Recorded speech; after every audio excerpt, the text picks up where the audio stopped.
Hello मेरे class 11 12th के प्यारे बच्चों, जब हम केमिस्ट्री या फिजिक्स के न्यूमेरिकल सॉल्व करते हैं, जैसे क्लास 11th की केमिस्ट्री आप सॉल्व करो या क्लास 12th की केमिस्ट्री आप सॉल्व करो या फिर फिजिक्स सॉल्व करो, मॉडर्न फिजिक्स सॉल्व करो, तो ऐसे ऐसे न्यूमेरिकल्स आते हैं जिनकी कैलकुलेशन हमसे होती ही नहीं है। फॉर एग्जांपल अगर आप यहां पर देखोगे तो कुछ ऐसे एग्जांपल्स आपको दिखाई देंगे जब आप सॉल्व कर रहे होंगे तो ऐसी कैलकुलेशन आपको दिखाई देती है। और जब इन कैलकुलेशन को हम सॉल्व नहीं कर पाते तो हमें क्या मिलता है? हमें मिलता है बहुत सारा डर और टेंशन कि अगर भाई साहब ऐसा क्वेश्चन एग्जाम में आ गया तब तो मैं सॉल्व ही नहीं कर पाऊंगा। क्या फायदा है इतना पढ़ने का, क्या फायदा है थ्योरी पढ़ने का, जब हम एग्जाम में न्यूमेरिकल का आंसर ही नहीं निकाल पाएंगे। तो इन टेंशन को, इन डर को आज पूरी तरह दूर कर दूंगा और बहुत लॉजिकल सॉल्यूशन बताऊंगा कि आप किसी भी क्वेश्चन को 10 सेकंड में, 15 सेकंड में, 20 सेकंड में, डिपेंड करता है कि आप कितनी स्पीड से करते हो, आप इजीली क्वेश्चन को कर पाओगे। मैं आज के टाइम पर 10-15 सेकंड में इस ट्रिक की हेल्प से कोई भी क्वेश्चन इजीली सॉल्व कर लेता हूं। और यही ट्रिक मैं आपको बता दूं बहुत हेल्पफुल है। 10 साल से ऑफलाइन में बच्चों को सिखा रहा हूं और बच्चे फॉलो कर रहे हैं। इवन मैंने अपने कॉलेज टाइम, अपने स्कूल टाइम पर इस ट्रिक का इस्तेमाल किया है और आज तक मेरा आंसर कभी गलत नहीं हुआ। आप अपने स्कूल में, अपने बोर्ड्स एग्जाम में इस ट्रिक का इस्तेमाल कर सकते हैं और आपको आंसर लगभग सेम ही मिलेगा। अब ये ट्रिक क्या है जो 10 सेकंड में इतने मुश्किल क्वेश्चन को सॉल्व कर देगा? तो ट्रिक जानने के लिए पहले लॉजिक समझ लो। लॉजिक क्या है? मैं एक बहुत सिंपल सा लॉजिक लगाता हूं। वो लॉजिक क्या है समझिएगा। लॉजिक ये है प्यारे बच्चों कि अगर मेरे पास मान लो कहीं पर 1 लाख रुपए है, 1 लाख, ये मेरे पास 1 लाख या 10 लाख जो भी बोलो, मेरे पास 10 लाख रुपए है या 1 लाख रुपए। अब इस 10 लाख रुपए में से अगर मैं बोलूं कि मैंने भाई 10 लाख में 1 रुपए ऐड कर दिया, 10 लाख में 1 रुपए ऐड कर दिया, तब भी कोई फर्क नहीं पड़ेगा जी, क्योंकि 10 लाख में 1 रुपए ऐड करोगे तब भी वो 10 लाख ही कहलाएगा। 10 लाख रुपए में 1 रुपए ऐड करने से कोई फर्क नहीं पड़ता, क्योंकि जैसे ही एक समुंदर है, आप इस समुंदर में अगर 1 बाल्टी पानी डाल दो, बोलो भैया हम तो समुंदर में 1 बाल्टी पानी डालने जा रहे हैं, कोई फर्क नहीं पड़ेगा। समुंदर समुंदर ही है। 1 बाल्टी पानी डालने से आप उस पर एहसान नहीं कर रहे या फिर कुछ बदल नहीं जाएगा। सेम सेंस यहां भी है। या किसी के पास 10 लाख रुपए हो और तुम बोलो कि जी मैं इसमें से -1 कर दूंगा, मैं इसमें से 1 रुपए घटा दूंगा। अगर तुम 10 लाख में से 1 रुपए घटा दोगे तब भी कोई फर्क नहीं पड़ेगा। यानी कि समुंदर के अंदर से 1 बाल्टी पानी निकाल लोगे तब भी समुंदर को कोई फर्क नहीं पड़ेगा। तो यही लॉजिक है। लॉजिक क्या है बेटा? जब हमारी कैलकुलेशंस में ऐसे पावर यूज होते हैं, 10 की पावर 7, 10 की पावर 37, 10 की पावर -13, 10 की पावर -34, तो ये जो नंबर है या तो बहुत बड़े होते हैं या बहुत छोटे होते हैं।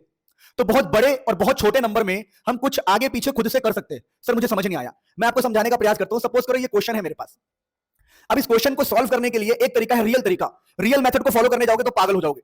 मैं आपको ट्रिक बता रहा हूं। ट्रिक क्या है? देखो, जैसे ये क्वेश्चन लिखा है तो इस क्वेश्चन में सबसे पहले आपको क्या करना है? सबसे पहले आपको सेपरेशन करना होता है। सेपरेशन। अब ये सेपरेशन क्या होता है इसको समझना। सेपरेशन में आप क्या करते हो? एक लाइन खींचते हो और जितने भी 10 के पावर्स है, जैसे ये 7 और ये 8 और ये -34, तो इन 10 के पावर्स को इकट्ठे लिख लेते हो। आप देखो 7, 8, -34। फिर मैं आपको एक तरीका बताऊंगा बढ़िया, 7 + 8 -34। और जो ये नीचे वाले पावर है 3 और 6, नीचे वाले भी ऊपर जाएंगे और ऊपर जाके बन जाएंगे -3 और -6। ओके जी, तो पहले आपने 10 के पावर्स को सॉल्व कर लिया। अब देखो आपके पास क्या क्या बचता है। आपके पास बचता है 3, यहां से 11.9, यहां से 6.66, तो 3 × 11.9 और यहां पर 6.66।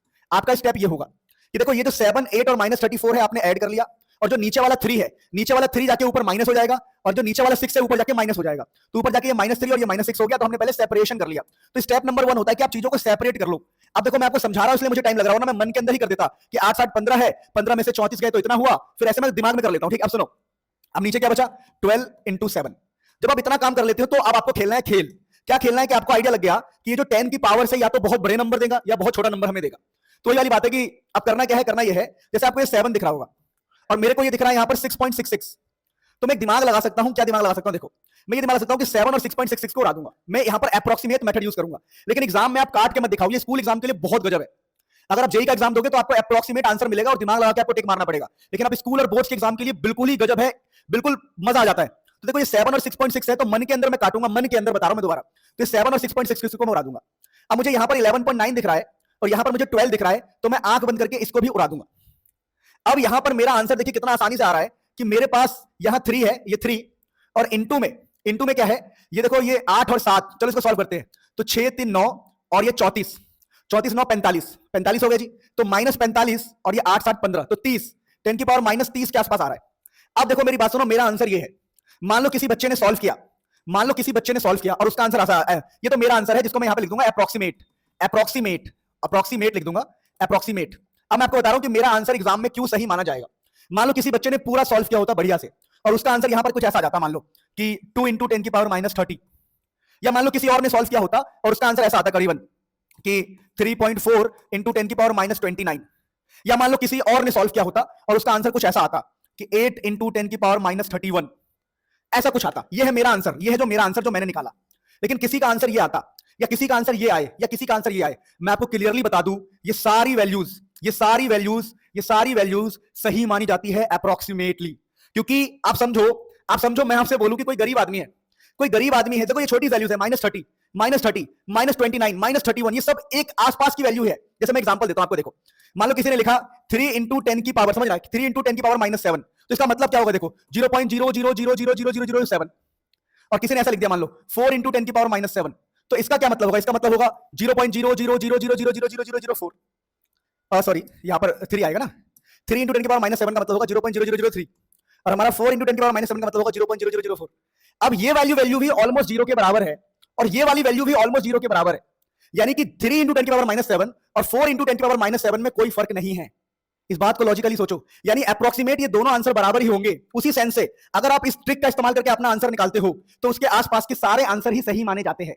इसी को अप्रोक्सीमेट मेथड बोला जाता है।